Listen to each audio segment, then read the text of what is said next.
My name is Establishment Shill, and I would like to inform you of the U.S.'s new dastardly plan to get its way in Venezuela. So let's go back to a few days ago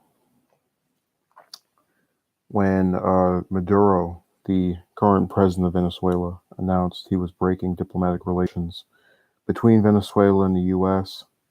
and that he would give American diplomatic personnel 72 hours to leave the country. So he said, in 3 days, get out of here. The Trump administration, in response, recognized the president of Venezuela's National Assembly, Guaido, whose name I've had a difficult time pronouncing, as Venezuela's interim president. So, as the U.S. was not recognized anymore by the Venezuela government, the U.S. okay, well, we're just going to stop recognizing you altogether. Now, back in May of last year, when Nicolas Maduro was elected president with 67% of the vote, there was some talk that his electing was the result of a rigged system, that he had tampered with the election. And sure enough, I've seen that be used as justification for getting involved in this manner. Now, I've obviously stated before, I'm not a fan of Trump, and I am not someone who would ever consider themselves to be conservative. But I gave him credit for pulling out of Syria because it's a policy I support, and I don't really care who does it. But I've noticed, in an almost seeming break for silence, people like Rand Paul, Thomas Massey, have kept quiet in the midst of this suspected coup coming about. And instead, we've seen people who usually are opposed to intervention just be quiet the entire time, or if they, always back it, uh, like some of the Democrats, he's getting bipartisan support. So, for example, for the two people that know who Steny Hoyer is, the Democratic House Majority Leader, he said the people of Venezuela have suffered under the yoke of the Chavez Maduro regime and yearn for a return to democracy. Those who have taken to the streets to protest the illegitimate re-election of Nicolas Maduro and the suspension of the legitimately constituted National Assembly are exercising their right to have their voices heard and take their country back from a tyrant. I urge Venezuela's military and security forces to play a positive role at this difficult moment and put the best interests of the Venezuelan people first. So, can anyone recognize the problem with that? You are calling their elected leader this tyrant. Again, he's not someone I support at all. But in response to that, you are pushing for an undemocratic process known as regime change to take place. So it's, talking to the both sides of your mouth. Oh yeah, we love democracy, but also go against to make sure to, get somebody else in there that's not you didn't elect or who wasn't elected. And look, I don't dispute the idea or the belief that Maduro hacked the election, or whether that he had some kind of thing in the background. Putin does the exact same thing in the Russian elections. But I would not want the U.S. Actually, no, I'll put it to you like this. Let's pretend it's been 100% confirmed that Maduro manipulated the election. Hell, let's say that the other person would have won if he hadn't have done that. How is the U.S. sending troops over there going to change the election results or otherwise impact and better the elections there? Does anyone see how that doesn't make sense? Oh, let me see, Mr. Christian. Your comment was hidden by YouTube's little dumb algorithm. Yeah, they're hypocrites. No, well, that's what I've been saying, that the supposed liberal party of the Democrats have turned into this warmongering circus anytime they see Trump doing something that's not in favor of a conflict. If you go back to his North Korea meeting, the summit with Kim Jong Un, you had Democrats who said, "Oh my God, you legitimized the dictator." Where?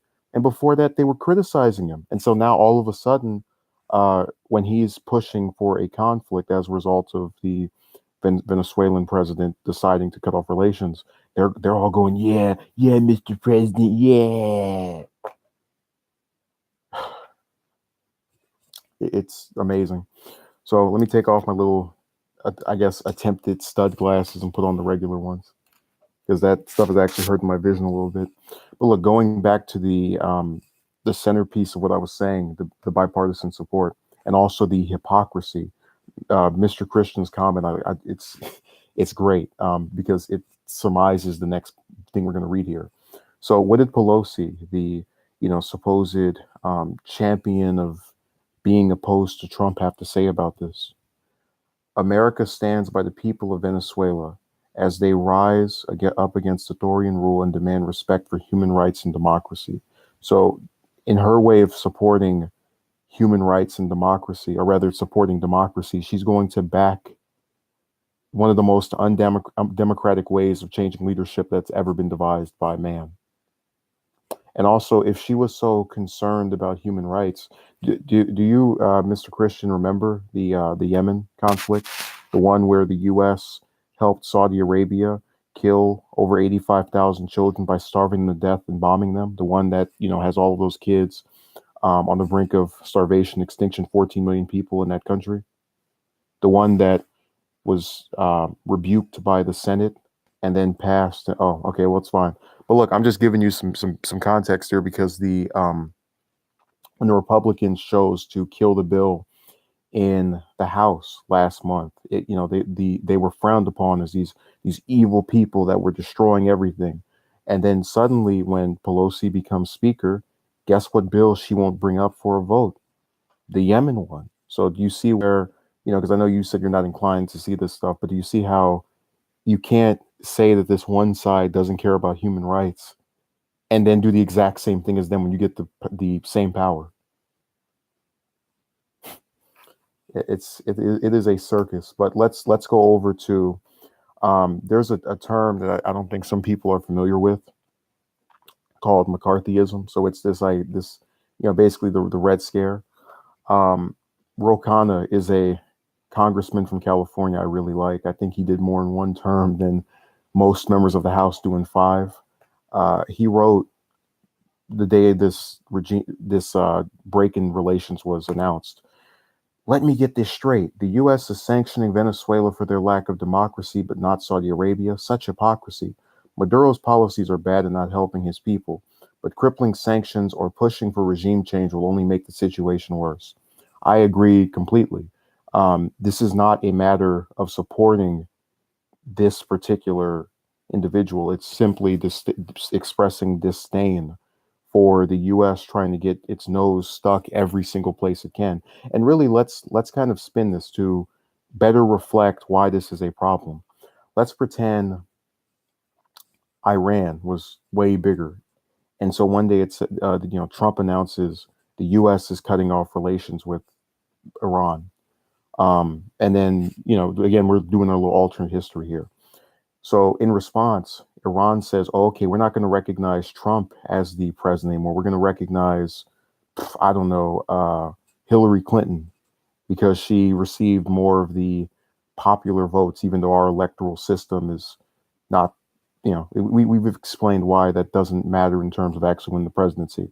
But you would get people because they're so they're so hateful towards Trump to support Iran's decision to say screw who the head of state is for the U.S. officially and by via election. We're going to go and pick this other person because we happen to like them more. We don't care but how you choose your leaders. It's inconvenient to us. Therefore, we're going to ignore it. Now, listen. When you watch that, or when most people will say, I don't like the idea of someone coming in and then switching who my leader is, why is it then hard to figure out why the people of Venezuela would object to a foreign government pouring itself into their country and then trying to tell them who's their boss? Okay, Mr. Christian says they don't consider wrong as wrong when they are the ones doing said wrongs. This is not only policy, but human nature. A lot of people these days, particularly rather feminist. This is why we need to restrict voter rights. Yeah, it's all hypocrisy. But look, what I was saying is that there are people who are principled enough to say, hey, look, I'm not a fan of Maduro, but the system you're trying to implement here is problematic. You actually have Ilhan Omar, who is a new congresswoman from Minnesota. And she wrote, I'm going to read a few of these and then, we'll be able to go back to what we were talking about. She said, "We cannot handpick leaders for other countries or on behalf of multinational corporations. The legislator cannot seize power from the president, and Venezuela's Supreme Court has declared their actions unconstitutional. We cannot afford to get involved in costly interventions abroad when tens of millions struggle to access housing, healthcare, and clean water right here at home. U.S. meddling abroad always ends badly for us and the people we claim to be liberating.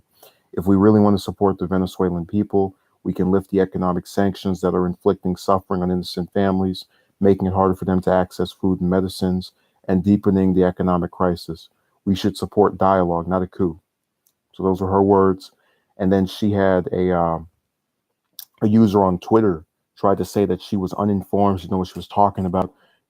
She was insane, basically, to think the U.S. should not stick its nose anywhere and everywhere that they happen to have a leader that is not what's the word for it? Fortunate for them, basically. And it's really funny to actually sit here and kind of speak to these, not even talk to them, but just look at some of the stuff they write and come to the conclusion that there's a fundamental problem with I've talked about how we can't empathize with others. And I figured it would be very simple for Americans to say, I don't like the idea of a foreign government telling me that the person we elected or otherwise participated in the election process is not someone who should be considered the leader versus a person who didn't run for that job to begin with. The Hillary example I gave earlier is not even on point with what they're doing, because she ended up running, and so in that alternate world, you would still be getting someone that people voted for. The other person that they're putting up, who again has the name I have such a hard time pronouncing. Where is it? Right here on my phone. Okay, Guaido. He didn't run for president, and yet somehow he becomes president because the U.S. thinks it's inconvenient to have Maduro. Understand, you do not want this suffering to be interrupted. What is this? But yeah, they've decided to spend their time doing this. You have these people who I could have sworn were so, and this is also the sort of, for as bad as it is to have people at the top who try to preach, oh yeah, let's get involved everywhere. That's a great idea. Yeah, it's equally or otherwise disturbing to have people at the bottom. So those who are not in power just kind of bootlicking for it. So for example, because you have a lot of individuals who like Mr. Christian admitted, are not actively following this stuff, but know they don't like Trump or know that they like the Democrats or whatever, they will blindly support that person and what they decide to do without any question or recourse. Um, you actually, this new comment that came in here about how the regime is destroying and whatever, it fails to meet the point of the fact that, or rather the position, the fact that people voted for this person and you're going to install a leader who was not elected. All the while, the country that's doing that, the U.S., tells you how much it believes in democracy and giving the voice of the people and all that nonsense, while backing over 70% of the world's dictatorships, which is very comical. Well, not comical for the people that are constantly having harm inflicted on them, but the way that the American politicians choose to run their system is just pretend that's not going on and to effectively ignore anything that's happening that they don't like or they think that voters wouldn't like. Let's see here.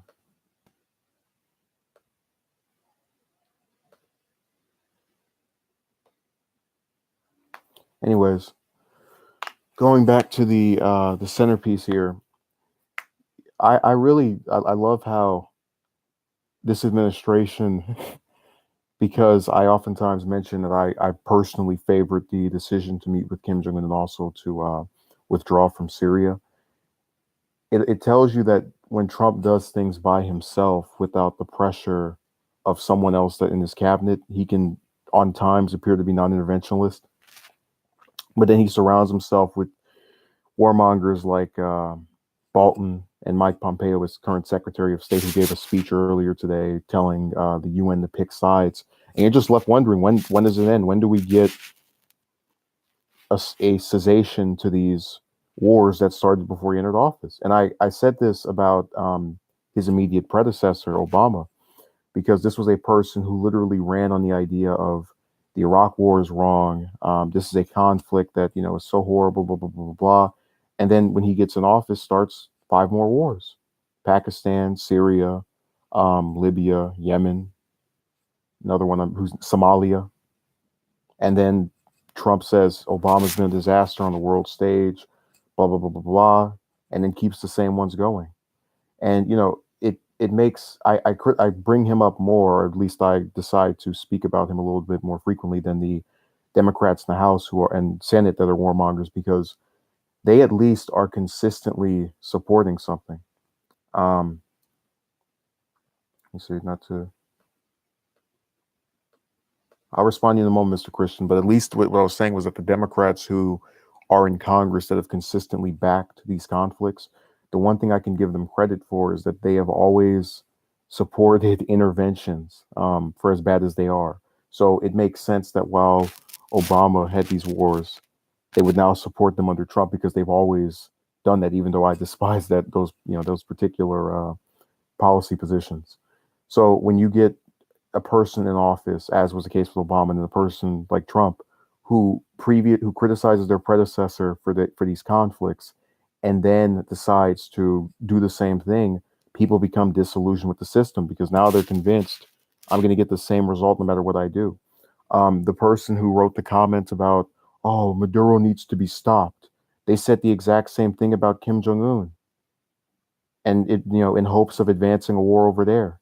And then we met with him, and tensions went down, and then we were supposed to have a second summit that hasn't come to pass. But the bottom line is, every single country that is not the U.S., these neoliberals, neocons, will try to pretend is so horrible and being run by this madman that's going to destroy the world if we don't get involved.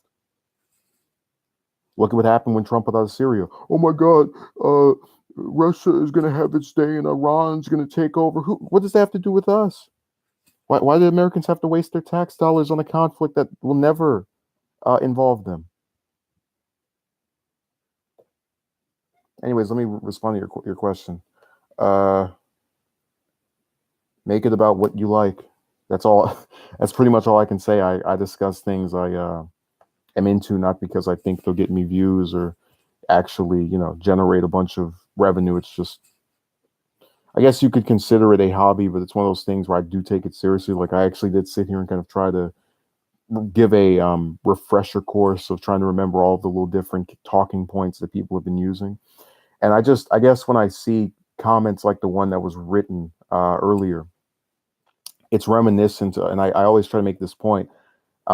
People who followed this stuff before Trump, or just have been following it for a series of years, such as myself, cannot be goaded into talking points that they themselves have already dismissed beforehand. So what I mean by that? Well, I'm old enough to remember the push to get involved in Iran, and obviously the one from North Korea the year before last.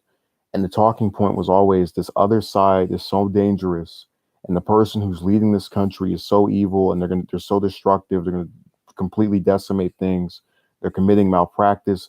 They can give you a laundry list of reasons for why that person in power is a terrible human being. And a lot of times it won't even be because the person is, or rather, when you are opposed to what they're saying, it's not because I disagree that Maduro is some crappy head of state. Quite the opposite. But I'm not going to support the U.S. getting involved in other countries via trying to replace their leader, because I wouldn't want it done to the U.S.